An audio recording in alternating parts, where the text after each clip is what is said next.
Hello, good morning mga mamshis, mga besh. So, ito na yung ating problema ngayon, 'di ba? Nag-subscribe tayo sa Photolab picture na talaga namang pinaganda tayo at na-amaze tayo sa ating kagandahan. So, ito nakita ko kung anong solusyon. Matapos nating i-uninstall ang ating Photolab na apps na ating in-upload.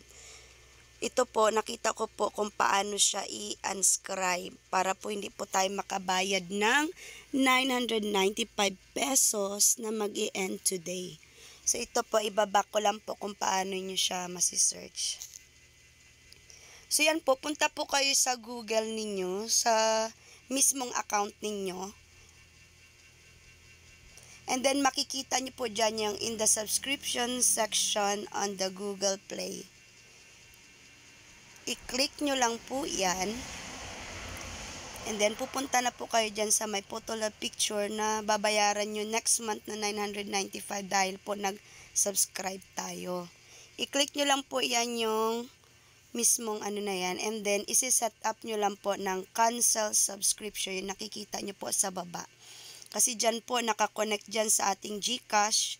Dyan po yung GCash number ko. Yan po yung babayaran ko after ng 3 days na trial. So, kailangan i-cancel po natin yan ngayon na. Huwag ka nang magpadugay-dugay dyan, besh, dahil bukas, start na ng iyong bayaran na 995 sa Photolab. So, huwag mo po kayo magpatumpik-tumpik. I-cancel na po natin yan. And then, magdi-decide ka po kung ano ang magiging ano mo. I found a better app. I don't use this service enough. Technical issues, cost-related reasons, other, and decline to answer. Then, i-click lang natin yung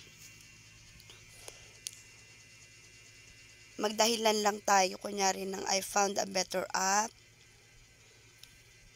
Continue. And then, cancel subscription na po kaagad. Huwag ka nang magpatumpik-tumpik dyan, besh. I-cancel na natin yan. Dahil isa rin ako sa medyo kinabahan kasi nga daw bumabawas talaga sa GCash kung malalamanan yung GCash nyo or may laman talaga. So, medyo nag-ano pa siya, nag-error. Try lang natin. And then, yes! Subscription canceled.